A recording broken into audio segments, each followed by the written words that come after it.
And just like that, Sean Woodson, he's going to be taking on Steve Garcia. No, that fight's not going to happen. Okay, he's going to take on Jesse Butler. Don't worry about it. We got that card ready for you. We got the video ready. Everything's ready.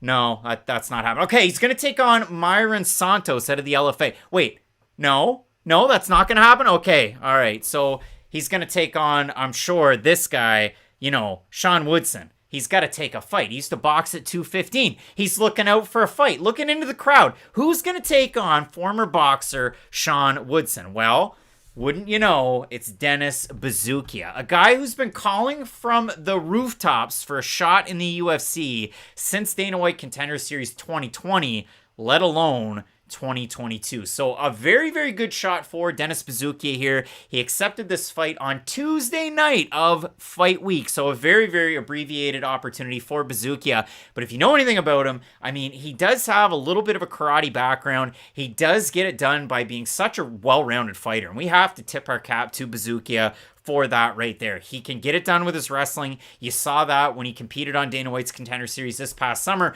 The trouble was for Buzukja, well, Dana White said be Joe Pyfer. And if you remember anything out of that first episode from this past season of Contender Series, it was be Joe Pyfer. Buzukja gets a win by decision. It wasn't really the most appealing fight to go back and watch, but for Buzukja, it was a good one. It was gritty. He gets a knockdown in the second round. And then if you do consider it and you look at a guy like Sean Woodson, he got dropped twice in his last fight. So a good opportunity for Buzukja in this one. Now, the thing that I see out of Buzukja is, and I added it up, and you never really want to do this, but I did it.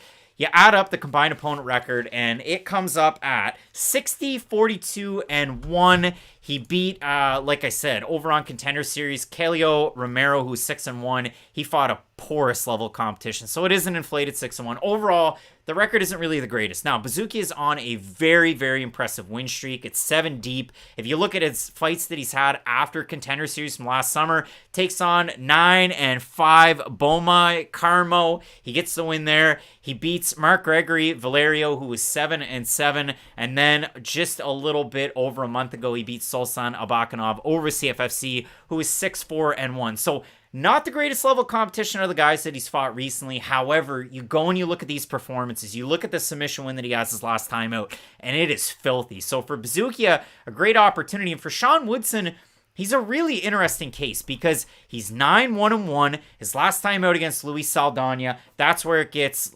Krispy Kreme had to change his name, so Froggy Fresh. Why is James crying?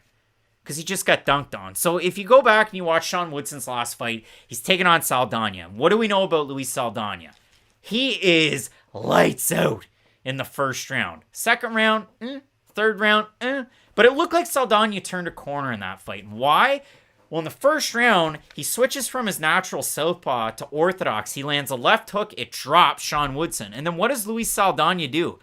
He backs away and waits for Woodson to get up. He doesn't blitz. He doesn't do anything about it. He kind of showboats a little. They get back in the center of the cage. They're in a phone booth. It looks like a jab lands. Woodson falls down. And then following him is Saldana. Now, Woodson kind of brings his head back up. Saldana lands what looks like an illegal knee. Commentary's all over the place. You have referee Mike Beltran. He calls a stoppage to the contest in that first round. And all of a sudden, you've got a point deducted from Luis Saldana. So in the end, they scored that fight 28-28, 29-27 Woodson, and 29-27 Saldana. So it really was a tricky job of the scoring in that one. But for Sean Woodson, he's taken a really long time off. And as I already mentioned, he was supposed to get Jesse Butler. He was supposed to get Mairon Santos. He was supposed to get Steve Garcia originally. And now, and I'll bring up the card because I can, you've got a 6'2.5 in terms of height. Yeah, they put that half inch in there. It counts. Taking on 5'9". Now, of all those other guys, and I can kind of pop it back up again, Mairon Santos, 5'9", 5'10" for Jesse Butler. Steve Garcia is a bigger guy at lightweight, but if you do consider it, Sean Woodson is one of the bigger guys that you're going to find. So I'd really like to know who people are thinking in this fight over in the chat because we're doing this one live. But if you look at it, a lot of really nice wins for Dennis Buzukja, a guy that can target the body, the head. Sean Woodson, we know the variety and the volume He likes to play a little bit of the Bobby Green shoulder roll game. Woodson's one of those guys, everybody's and their dog are going to try and take him down. And he actually has decent takedown defense in the UFC. But, I mean, Sean Woodson, he does get taken down. It's tested and tested and tested again. Just like you used to see, way, way back when the Holly Holmes of the world. That's an extreme example. But a lot of these primary boxers, I guess you're going to see it with Amanda Serrano over with PFL.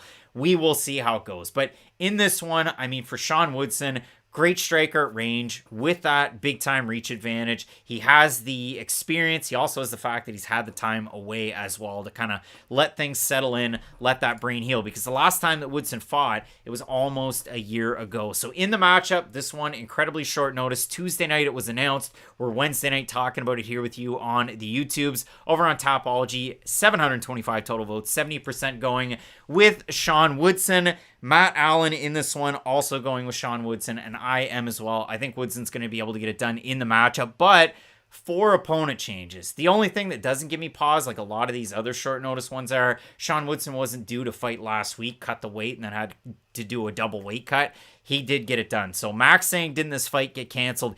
If it did get canceled, like all the other ones, the other 3 that I started the graphics for the first one against Steve Garcia. I followed through with the other ones. Then I'm going to be a little bit sour, but I think this is going to be a really fun fight. MPTV, Dennis Jimenez is super good, but he's going to be a little too little.